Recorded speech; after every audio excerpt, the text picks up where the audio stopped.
Há um tempo atrás, se nós perguntássemos quem já ouviu falar das bem-aventuranças, ou se perguntássemos quem já ouviu falar do Sermão da Montanha, eu creio que muitos de vocês levantariam a sua mão, não é verdade?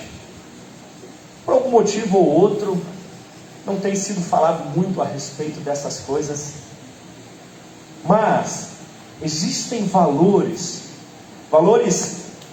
que deveriam estar intrínsecos na vida do cristão, valores básicos que precisam fazer parte das nossas vidas, fazer parte do nosso dia a dia, mas que, infelizmente, nem sempre esses valores são vistos.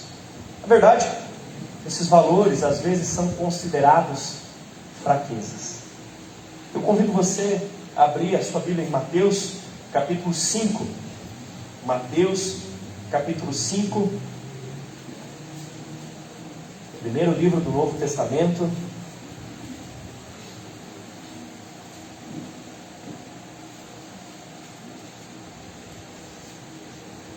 Mateus, capítulo 5. Domingo passado nós ministramos a última parte desse texto. E agora nós voltaremos um pouco e vamos falar do começo dele. E a pergunta que eu faço, e também é o título da mensagem, é: povo de Mateus 5. E eu pergunto: onde está o povo de Mateus 5? Diz a palavra de Deus em Mateus capítulo 5. Vendo as multidões, Jesus subiu ao monte e se assentou. Seus discípulos aproximaram-se dele. Começou a ensiná-los, dizendo: bem-aventurados os pobres em espírito, pois deles é o reino dos céus. Bem-aventurados os que choram, pois serão consolados. Bem-aventurados os humildes, pois eles receberão a terra por herança. Bem-aventurados os que têm fome e sede de justiça, pois serão satisfeitos. Bem-aventurados os misericordiosos, pois obterão misericórdia. Bem-aventurados os puros de coração, pois verão a Deus. Bem-aventurados os pacificadores, pois serão chamados filhos de Deus. Bem-aventurados os perseguidos por causa da justiça, pois deles é o reino dos céus.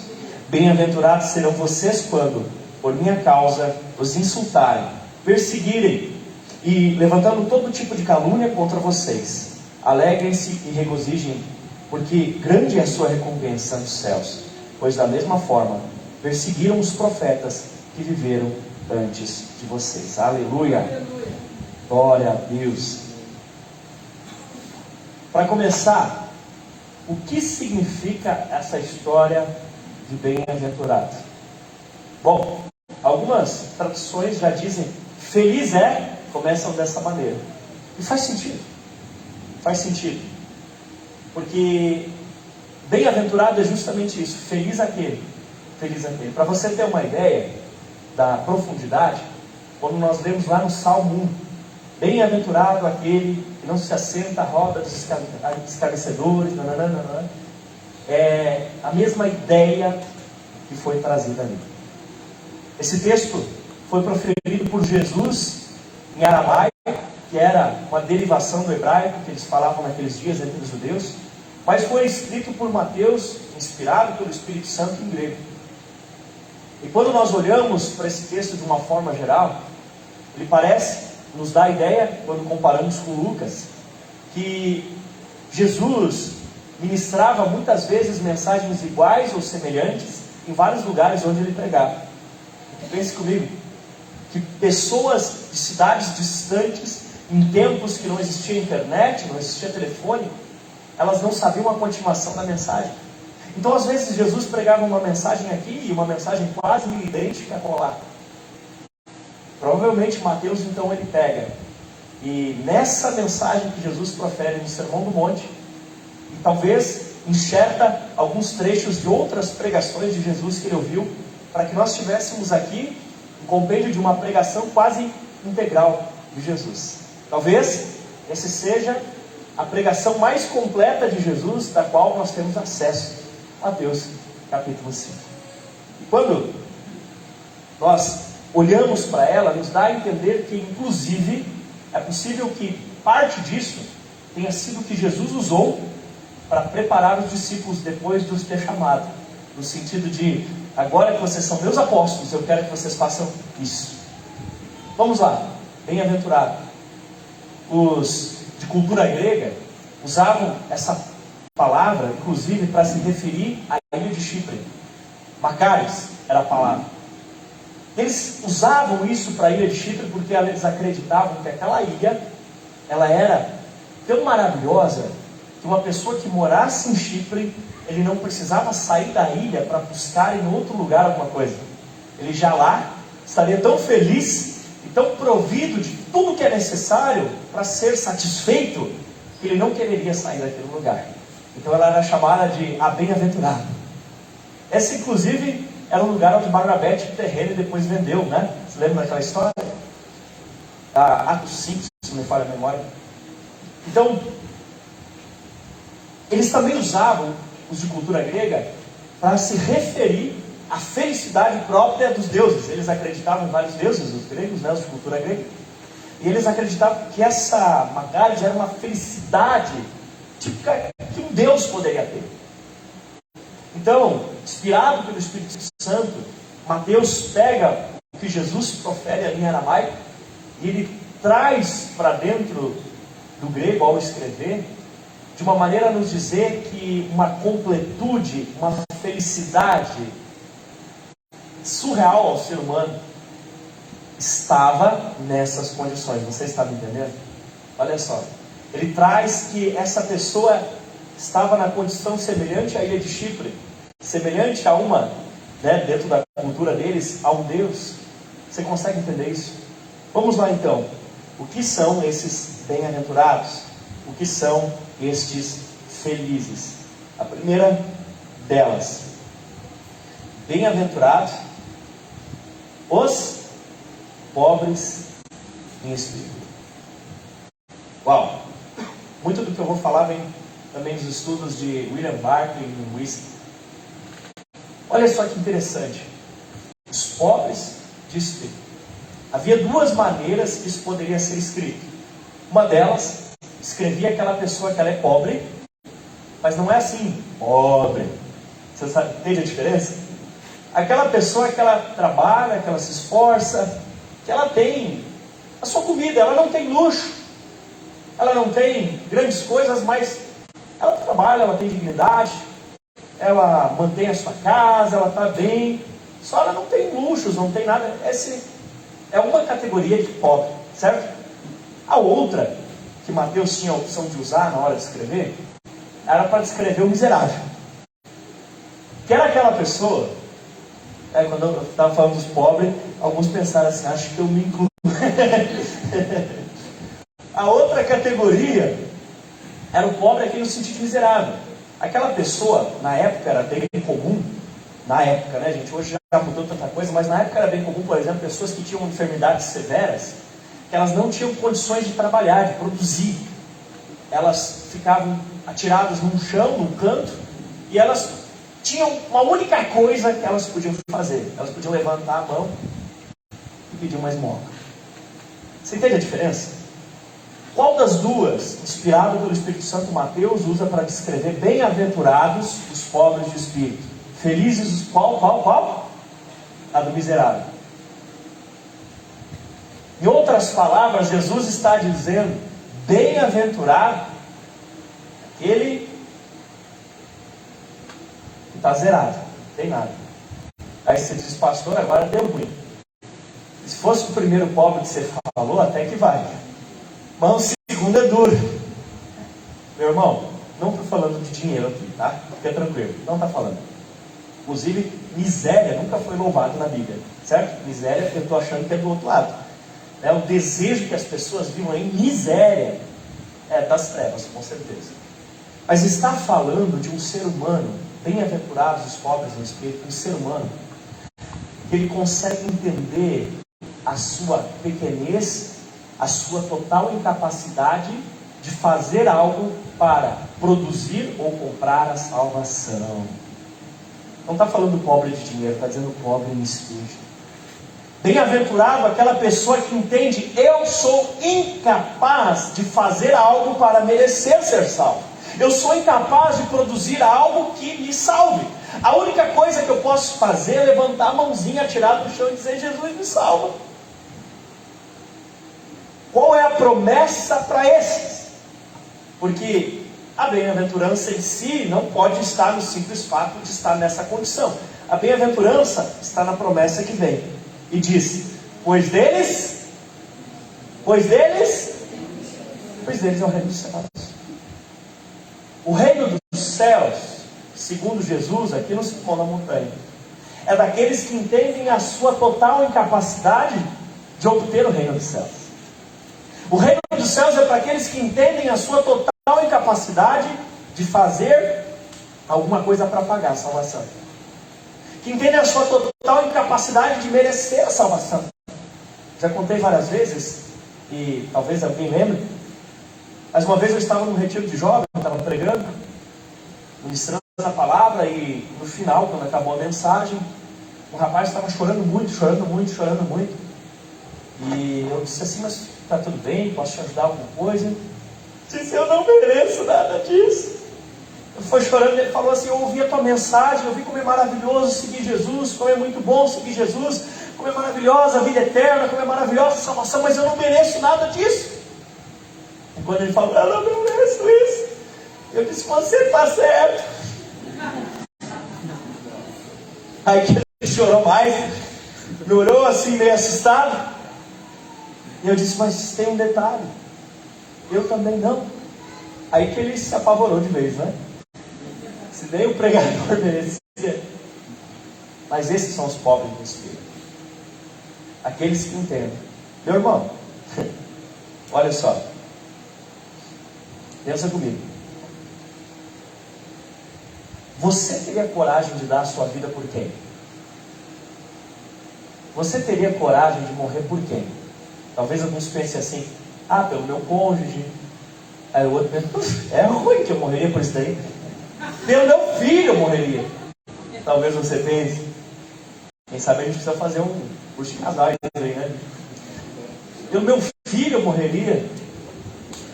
Mas deixa eu te contar uma coisa. Quando Jesus morreu por esse bonito aí do teu lado, ele não era bonito assim ainda.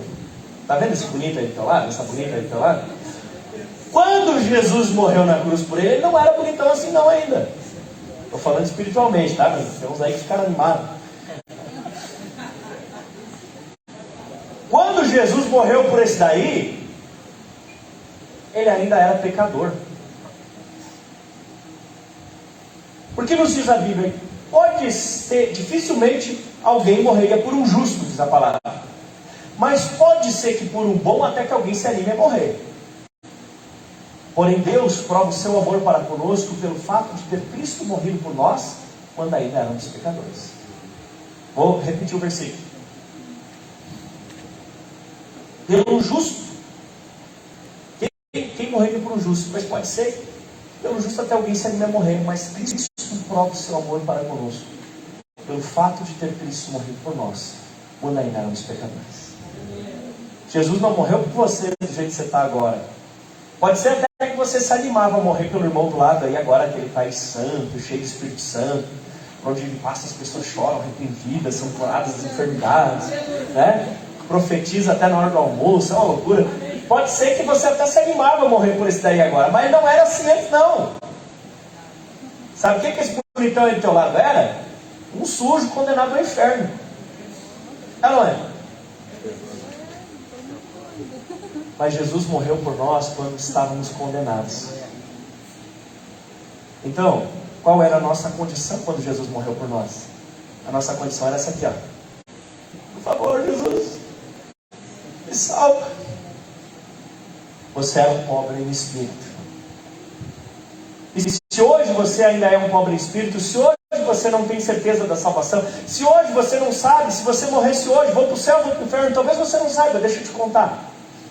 Se você hoje é um pobre em espírito, não te preocupa, todo mundo aqui já foi. Quem é que já entregou a vida para Jesus? Levanta a mão, olha só. Está vendo? A gente não tem o que criticar, porque a gente também era. Como eu sempre digo, nós éramos condenados ao mesmo inferno e fomos salvos pelo mesmo Jesus para morar no mesmo céu. Meu Deus, a salvação, ela é de graça e ela é um presente para cada um de nós. Mas não consegue atingi-lo o autossuficiente, o orgulhoso, o soberbo. Sabe por quê? A Bíblia diz: a soberba precede a ruína e a altivez de espírito antecede a queda. Oséias. Eu gosto de parafrasear dizendo assim: nariz levantado de hoje, o nariz quebrado de amanhã.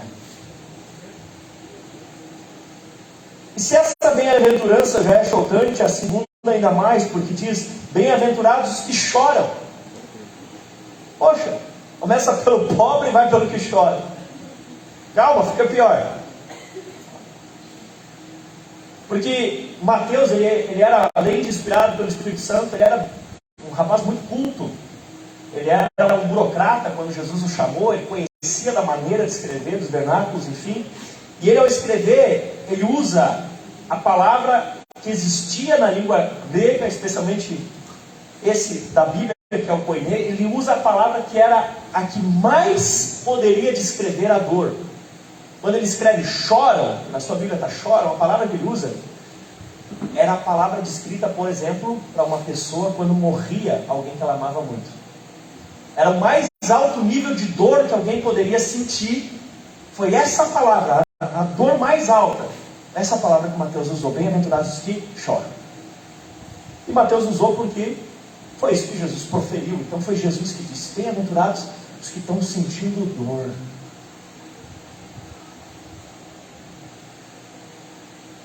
Que bem-aventurança pode haver na dor?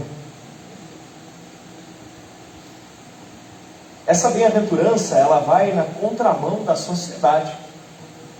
E a sociedade, no geral, diz que nós temos que ser fortes, que nós temos que ser assim, tal e tal, e tem que ser forte mesmo. Mas, meu irmão, bem-aventurados os que choram, porque serão consolados. Quem é o Consolador? O Espírito Santo. Deixa eu te contar uma coisa. Motivo para chorar todo mundo tem, mas uns escondem e outros choram. Motivo para chorar todo mundo tem. Uma das coisas mais impressionantes de ser pastor, nesse mês de fevereiro eu fico sempre emocionado, porque é o mês que eu completo aniversário do dia que eu saí de casa, né, para ministrar o evangelho, para me dedicar totalmente ao evangelho lá em 2007. Todo fevereiro eu me lembro da trajetória, da história, de tudo que eu vivi, passei. Uma das coisas mais impressionantes é ver como cada pessoa é um micro-universo. Eu conheço muitos de vocês, infelizmente não conheço todos ainda. Mas cada um de vocês tem uma profundidade de histórias, de vida, de beleza, que daria para escrever vários livros. Sério mesmo. A maioria de vocês que eu conheço, eu poderia, se fosse dedicar tempo a isso, escrever livros sobre a vida de vocês, porque a vida de vocês é sensacional. Alguns seria livro de drama, outro de suspense, outro de romance, talvez, né? Mas cada pessoa é um microcosmos. Cada pessoa é tão lindo, sabe? Eu fico ouvindo as pessoas contando as histórias, eu vou tentando montar o mapa na minha... Porque eu imagino por imagens, né? Eu vou tentando montar as imagens, as cenas. Meu Deus, é tão lindo. Mas eu também sei que todos vocês têm dias de chorar. A maioria de vocês, eu poderia falar de dias que vocês choraram. E às vezes nós, homens, não, homem não pode chorar, homem não pode chorar. Pode chorar, né, seu Renato? Homem pode chorar, né? Falou a voz da experiência ali, ó. E ele não só fala, como ele age. Homem chora assim. Homem chora assim. Alguma coisa você vai fazer com essas lágrimas. Ou você vai só guardá-las aqui dentro, e elas te azedam, te machucam. Ou você vai colocar diante das pessoas erradas, que vão rir da sua cara, ou te levar para maus caminhos. Ou você vai colocar essas lágrimas aos pés de Jesus. aquele que é o único que pode te consolar de verdade. Ah, meu irmão, se precisar chorar, chora. Se precisar chorar, chora. Inclusive, chora pelos teus pecados. Porque se Jesus diz, bem-aventurados os que choram, logo depois de ter dito, bem-aventurados os pobres em espírito, não posso deixar de pensar que Ele está dizendo que uma vez que nós nos colocamos na condição daquele que não pode fazer nada para comprar salvação, uma vez tendo-a recebida, nos damos por conta da tristeza e desgraça dos nossos pecados. Eu não posso deixar de imaginar que Jesus, ao falar uma coisa depois da outra, Ele estava dizendo, bem-aventurado você que cai na real e percebe que desgraça que você vivia antes da salvação. Você que percebe que os pecados são terríveis. Ei, meu irmão, cadê o povo de Mateus 5? Cadê o povo que chora pelos seus pecados? Quanto tempo faz que você não pede perdão para Jesus em pranto, em choro? Ah, pastor, é que lá no começo da vida cristã, eu tinha muito pecado, e daí, agora não tenho mais. A Bíblia diz, aquele que diz não tem pecado é mentiroso. Sabe o que acontece? Quando você vai fazer uma faxina, quando você entrega a vida para Jesus, é como se você estivesse limpando a casa com o isqueirinho ligado. Hã? Dá para fazer faxina com o isqueiro ligado? De noite, assim, com o isqueirinho ligado? Você consegue juntar, sei lá, um copo no chão, um brinquedo. Mas você entregou a vida para Jesus, você começa a vir nos cultos, nas células, estudar a palavra, aí o que acontece? Ligou um abajurzinho, né? Ou aqueles bonequinhos que às vezes dão medo, que a gente bota no quarto das crianças. Aqueles cachorrinhos, aquelas coisas esquisitas que tu não está esperando, que é popular assim. Você ligou uma luzinha, aí começa a entrar a luz na tua vida. Mas o que se espera o desarrolar do teu cristianismo é que depois você acenda uma lâmpada, 2 lâmpadas, 3 lâmpadas, que você arranca o telhado e deixa a luz entrar. A ideia é que você deixe cada dia mais luz, porque quanto mais luz, mais você vai perceber sujeira nos lugares que você nunca tinha visto. Então, se você não está chorando por causa de pecados, é porque você não está aumentando a quantidade de luz que você deixa entrar. E sabe quando a gente pode parar de crescer como cristão? Efésios capítulo 4 nos ensina. Diz assim, até atingir a perfeita varonilidade, à medida da estatura de Cristo Jesus. Quando você for do tamanho de Jesus, quando você for santo que nem Jesus, aí não precisa entrar mais luz. Daí aquela quantidade de luz está boa. Então, alguém aí já está nessa? Por favor, não levanta a mão. Cada dia que passa, nós precisamos de mais luz. Vai chorar, meu irmão. Inclusive, sábio Salomão, em Eclesiastes, ele fala, melhor ir à casa onde há luto do que a casa onde há festa. E esse versículo é terrível. Meu Deus, misericórdia. É assustador esse versículo. Assustador. Tudo bem, eu sempre digo, e é verdade, nosso Deus é um Deus festeiro. A Bíblia fala várias festas que o povo judeu celebrava, e a alegria, bababá. Mas a alegria a gente desfruta. E com a tristeza a gente aprende. Não é? Naquelas mancadas, naqueles dias difíceis, naqueles dias que a gente chora, a gente aprende. Quer ver? Tipo casamento. Naqueles dias bons, a gente desfruta, não é? Ah, meu marido, minha mulher, que delícia, não sei o quê. Alegria, desfrute. Mas naquele dia do desentendimentozinho carinhoso, aí você aprende, poxa, bem mancada mesmo, tem que mudar. Então o choro, a tristeza, muitas vezes são professores. Quer saber de uma coisa? Quer saber de uma coisa? Quer mesmo? Afinal de contas, quem que você está imitando mesmo? Quem que você está seguindo mesmo? Você está imitando a pessoa que morreu na cruz. Porque entendia que todo dor e sofrimento que fosse feito nessa terra não era nada comparado à glória que haveria de vir. Porque nos diz a palavra: nem olhos viram, nem ouvidos ouviram, nem jamais penetrou em coração humano aquilo que está preparado para aqueles que o amam. Você pode aplaudir o Senhor Jesus?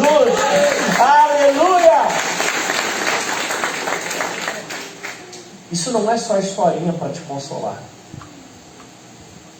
Como diz, né, o pessoal por aí, na vida tudo é passageiro, menos cobrador e motorista. Meu irmão, na vida tudo passa. Mas ter um relacionamento com Deus, as vidas que você salva, isso dura por toda a eternidade. Bem-aventurados, então, quem mais? Os humildes, pois eles receberão a terra. E quando fala aqui, deixa eu até achar meu texto, os humildes, está falando a respeito dos mansos. Algumas traduções dizem humildes, algumas traduções dizem mansos. Manso cai melhor. Bem-aventurados os mansos, porque receberão a terra por eles. Vamos falar a verdade? Manso, com todo respeito, hoje em dia, é um adjetivo que a gente admira muito num campo. Não é? Ó, o bichinho é manso. Numa vaca leiteira, ó, o bichinho manso, pode tirar leite, não vai coiçar. É manso, mansinho. Certo? Mas nas pessoas, quem admira uma pessoa mansa? A sociedade, no geral, ela fala que tem que ser guerreiro, tem que ser guerreiro mesmo, mas calma, pera, eu te ajudo. É que manso do jeito que Jesus pregou no Sermão da Montanha e Mateus escreveu inspirado pelo Espírito, não é manso do mesmo jeito que nós estamos entendendo aqui no nosso português brasileiro. Para o povo daquela cultura que escrevia em grego, eles, inspirados pelos filósofos, entendiam a virtude da seguinte maneira: de um lado, a ira, aquele negócio, o camarada que não tem controle nenhum, o camarada aquele que explode, que briga, que destrói a ira. Do outro lado, eles colocavam o cara aquele, sabe, pacatão, né? O povo hoje em dia de sangue de barata. O cara aquele que nem é para paçoca, o cara aquele que não tem reação, colocava aqui. E aí, aqui no meio, entre as duas coisas, eles colocavam a mansidão, o manso. Então, quando Jesus profere, quando Mateus escreve, eles estavam falando do manso no sentido de um grande poder sob controle. Uau! Esse é o manso. Quer ver uma ideia? Quem foi o homem mais manso da Bíblia? Claro, fora Jesus, né? Quem foi o homem mais manso da Bíblia? Pensa aí. Tu já leu a Bíblia, né? Glória a Deus. Moisés. E o Moisés, ele era manso no sentido que a gente usa hoje em dia, cachorrinho manso? Moisés era assim? Eu não consigo imaginar o Moisés manso no sentido que a gente usa, como o Moisés é assim, Moisés é assim. O Moisés? Meu irmão, o Moisés era aquele que partiu o cajado e o mar abria. Moisés era aquele que Deus disse assim: eu vou matar esse povo todo, não presta. E Moisés disse: não, calma aí, Deus. Se eu só matar todo mundo, daí vão dizer: que Deusinho fraco, não conseguiu levar eles. Um cara manso tem coragem de dialogar nesse nível com Deus. Esse cara é o mais manso da Bíblia. Que nem eu e o José brincava de fazer teatrinho em casa. Deixa meu povo ir! Não! Então chuva de pedra. Então sapo. Então água vira sangue. Deixa o meu povo ir! Isso é um cara manso? Esse é o nível de mansidão que a Bíblia ensina. Manso é o camarada aquele que nunca se ira na hora errada, mas sabe ser forte na hora necessária.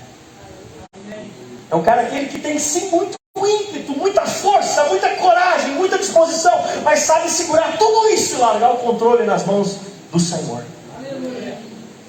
Que tem ali uma Ferrari com motorzão e pula para o banco do carona e diz: Jesus, a direção é tua. Esse é o manso. Entendeu? Esse é o manso. Manso não é um camarada que tem lá um carro com motor de bici. Não. Manso é um grande poder sob controle. E essa pessoa que sabe se controlar mediante o Espírito Santo, essa pessoa que tem esse grande poder debaixo da direção de Deus, diz: esses herdarão a terra, terão a terra por herança. E uma pessoa assim consegue fazer a diferença em vidas. Amém? O que mais? Bem-aventurados os que têm fome e sede de justiça, porque serão satisfeitos. Fome e sede de justiça. E aí vem outra, né? Ele poderia dizer de duas maneiras. Poderia ser escrito isso de duas maneiras. Umas, eles poderiam escrever que tem fome e sede, no sentido de que quer comer um pão, quer tomar um gole d'água. Mas quando descreve aqui, está se referindo àquele que diz assim, que tem fome de toda a justiça. Tá? Eles poderiam escrever de duas maneiras. Imagine uma cena, o cara diz: eu estou com fome. Ele se senta na mesa e ele come um dos pães. Mas do jeito que foi escrito, mostra ele sentando na mesa, comendo todos os pães da mesa, tomando toda a água da mesa, secando a caixa d'água, comendo todos os pães que estavam até meio cru no forno. Essa é a fome que está descrita ali. De um povo que não tinha o que comer. De um povo que não tinha o que beber. De um povo que não tinha nada. E diz que tem fome e sede do quê? De justiça. O Antigo Testamento ele é toda uma luta entre os sadique e os rechaim, os justos e os ímpios. Diz que tem fome e sede de justiça. Meu irmão, deixa eu te perguntar. Diz aqui: bem-aventurados os que têm fome e sede de justiça, porque serão satisfeitos. Está dizendo os que têm fome de toda a justiça. Os que têm sede de toda a justiça. E diz que eles serão satisfeitos. Quando eles serão satisfeitos? Aqui na terra, em algum dia, haverá manifestação de toda a justiça? Onde eles serão satisfeitos? No céu. No céu. Aleluia. E que mais? Bem-aventurados os misericordiosos, pois obterão misericórdia. A Bíblia é muito clara em nos dizer: com a medida que tiverdes medido, vos medirão a vós outros também. Diz inclusive: não julguem para não serem julgados, não condenem para não serem condenados. Você já fez a oração do Pai Nosso? Alguém já fez a oração do Pai Nosso? Você já reparou que no final da oração do Pai Nosso diz assim: perdoa-nos aos nossos devedores, assim como nós também perdoamos.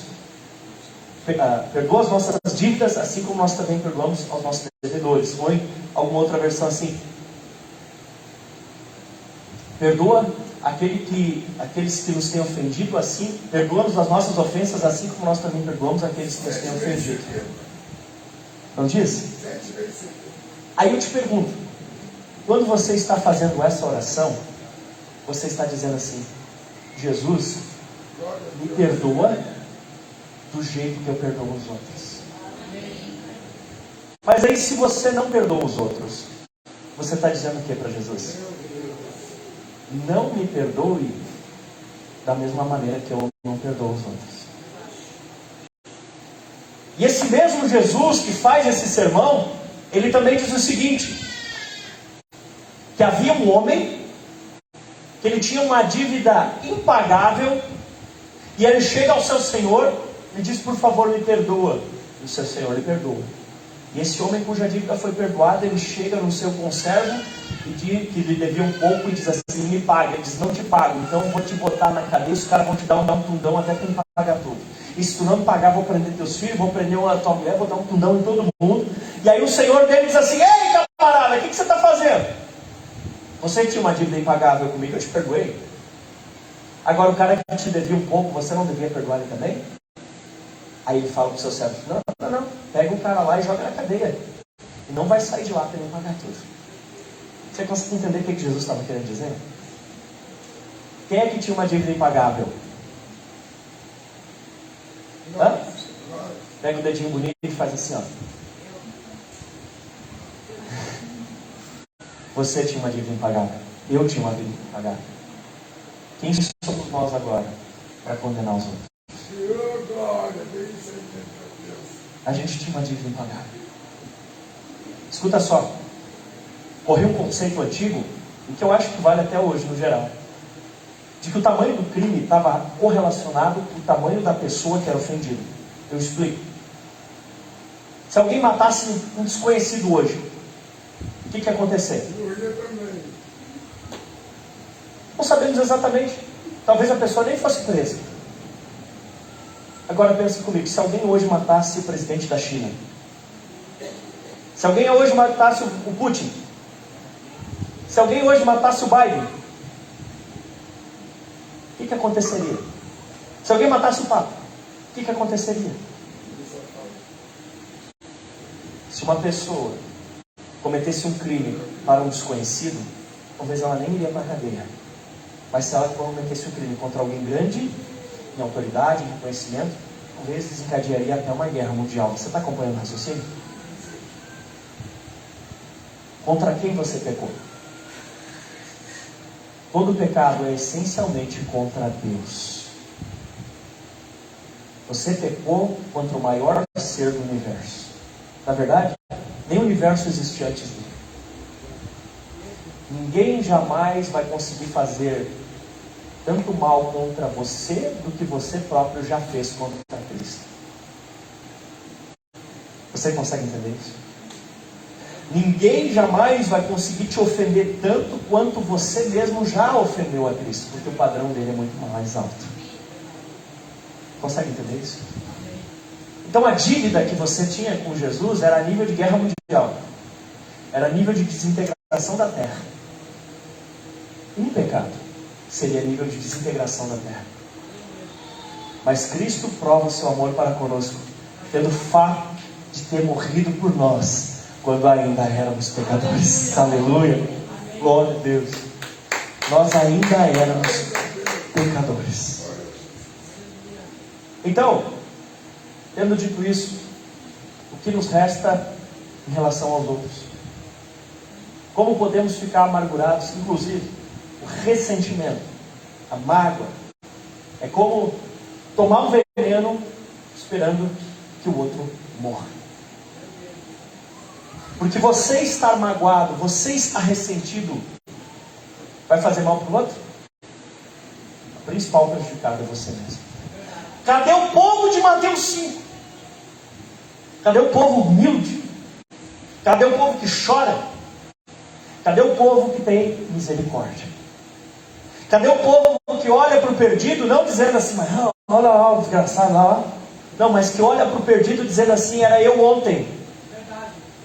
Por motivos diferentes, por jeito diferente, mas era eu ontem. Quem está mais morto? Quem se afogou numa piscina infantil ou no oceano? Quem está mais morto? Você entende isso? Ah, mas eu só fiz um pecadinho, mas estava morto. Então nosso olhar é de misericórdia para com o perdido. Amém? Bem-aventurados os puros de coração, pois verão a Deus. Bem-aventurados os limpos de coração. Essa palavra dava a entender um metal sem mistura. Por exemplo, se era ouro mesmo. Se era prata mesmo. Está falando de quê? Pessoas que não têm intenções dúbias no coração. Pessoas que seguem a Cristo porque amam a Cristo, não por segundas intenções. Pessoas que fazem o bem ao próximo porque querem fazer o bem ao próximo, não por segundas intenções. Essa expressão, que aqui é traduzida por puros de coração, também era usada para descrever uma guerra. Quando você chamava o exército e dizia assim, os covardes, medrosos, fora daqui. Aí, esses ali eram os limpos. Esses que sobraram, eles não tinham mistura. Era o povo corajoso que tinha sobrado. Esses verão a Deus. Esses que têm uma intenção clara nos seus corações. Esses são, por exemplo, os irmãos, os líderes de célula, os obreiros, os diáconos, os evangelistas, os discipuladores, os discípulos, os irmãos em geral. Que quando uma pessoa o decepciona, não desiste da fé, porque sua intenção não era o aplauso, sua intenção era a glória de Deus. É limpo de coração. Limpo de coração. E que mais? Bem-aventurados os pacificadores, pois serão chamados filhos de Deus. Pensa comigo. Pacificador. Hoje em dia é usado de uma forma pejorativa ou como um elogio? Ah, ele é da paz. Às vezes é tido como até quase um xingamento. Mas a Bíblia diz: bem-aventurados os pacificadores, pois serão chamados filhos de Deus. Pacificadores. A paz na Bíblia, o shalom, ele não é um adjetivo negativo. Justo o contrário. Ele é um adjetivo positivo. Te explico. O shalom na Bíblia, ele não é o que lhe tira algo. Por exemplo, quando diz pacificador, não está dizendo, é porque ele não faz nada. Não, é o contrário. É acréscimo.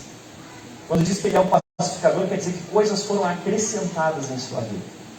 Eles levaram isso tão a sério, que essa palavra shalom, paz em hebraico, ela começa com shin, e em algumas casas eles desenhavam o shin na porta da casa para a pessoa, ao entrar, já se deparar com aquela paz. Alguns até se curvavam ao passar diante daquela paz, aquele shalom. Bem-aventurados os pacificadores.